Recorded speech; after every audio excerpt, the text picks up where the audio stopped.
Hello दोस्तों, good morning to all of you. तो कैसे हैं? उम्मीद करते हैं बहुत अच्छे होंगे। तो आज हम आपके बीच JAC board class 11th biology का पार्ट थर्ड लेकर के आ गए हैं। अगर इससे पहले आप पार्ट 1 और पार्ट 2 को नहीं देखे हैं तो सबसे पहले जाकर के पार्ट 1 और पार्ट 2 को देख लें। पार्ट 1 और पार्ट 2 में भी टोटल क्वेश्चन की संख्या 20 थी, जिसमें पार्ट 1 में भी क्वेश्चन की संख्या 20, पार्ट 2 में भी टोटल क्वेश्चन की संख्या 20 और पार्ट 3 में भी टोटल क्वेश्चन की संख्या 20 है। तो चलिए पार्ट थर्ड का क्वेश्चन नंबर पहला स्टार्ट करते हैं।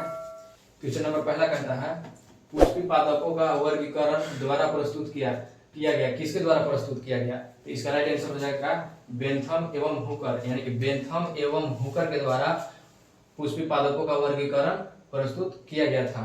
और क्वेश्चन नंबर दूसरा कहता है, जीव संदीप्ति किस संघ की मुख्य विशेषता है?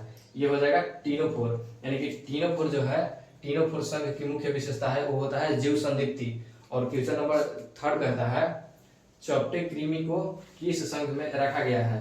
ये हो जाएगा प्लेटीहेल्मिन्थीज, यानी कि प्लेटीहेल्मिन्थीज को चौपटे कृमि के संघ में रखा गया है। और क्वेश्चन नंबर 4 कहता है, पर्णकृमि किसे कहा जाता है?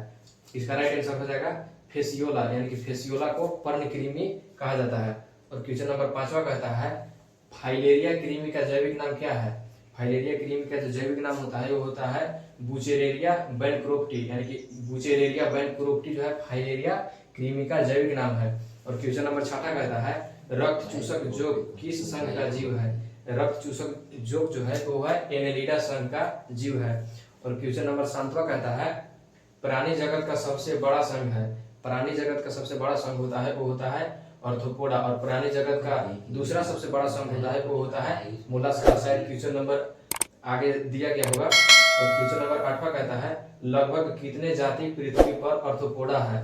ये इसका राइट आंसर हो जाएगा 2/3। प्राणी जगत का सबसे बड़ा संघ होता है ऑर्थोपोडा और लगभग 2/3 जो है पृथ्वी पर ऑर्थोपोडा पाई जाती है।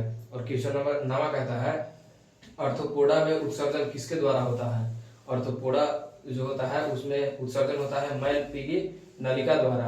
और क्वेश्चन नंबर 10 कहता है, रेशम कीट का जैविक नाम क्या है? रेशम कीट का जैविक नाम जो होता है वो होता है बाबिक्स मुराई। और क्वेश्चन नंबर 11 देखिए क्या कहता है। क्वेश्चन नंबर 11 कहता है, प्राणी जगत का दूसरा सबसे बड़ा संघ है। प्राणी जगत का दूसरा सबसे बड़ा संघ होता है वो होता है मोलस्का। और प्राणी जगत का सबसे बड़ा संघ होता है वो होता है ऑर्थोपोडा। ऑर्थोपोडा जो होता है प्राणी जगत का सबसे बड़ा संघ होता है और प्राणी जगत का दूसरा सबसे बड़ा संघ होता है वो होता है मोलस्का। और क्वेश्चन नंबर 12 कहता है, संघ मोलस्का का बाहरी आवरण बना होता है। जो संघ जो मोलस्का का होता है उसका जो बाहरी आवरण बना होता है वो होता है कैल्शियम कार्बोनेट का। और क्वेश्चन नंबर 13 कहता है, किसे समुद्री खरगोश कहा जाता है? इसका आंसर हो जाएगा एप्लाइसिया। एप्लाइसिया जो होता है समुद्री खरगोश को कहा जाता है। और क्वेश्चन नंबर 14 कहता है, किस मछली में विद्युत अंग पाए जाते हैं? यानी कि किस मछली कौन सा ऐसा मछली है जिसमें विद्युत अंग पाया जाता है? इसका आंसर हो जाएगा टोरपीडो। टोरपीडो जो मछली है उसमें विद्युत अंग पाए जाते हैं।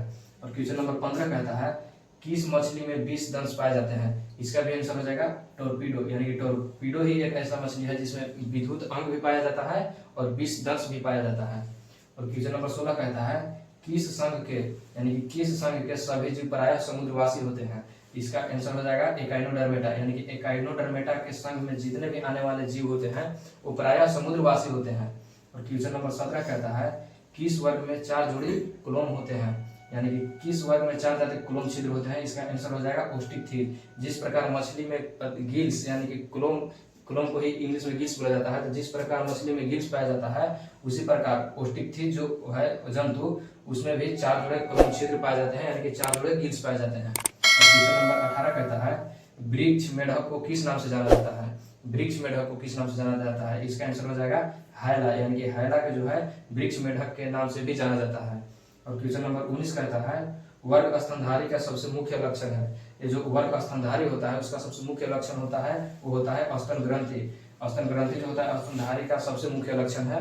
और क्वेश्चन नंबर 20 कहता है, सबसे ऊंचा एंजियोस्पर्म है। एंजियोस्पर्म जो है सबसे ऊंचा होता है यूकेलिप्टस, यानी कि यूकेलिप्टस जो होता है सबसे ऊंचा एंजियोस्पर्म होता है। तो पार्ट 4 देखने के लिए इसी चैनल पर बने रहिए। तब तक के लिए थैंक यू।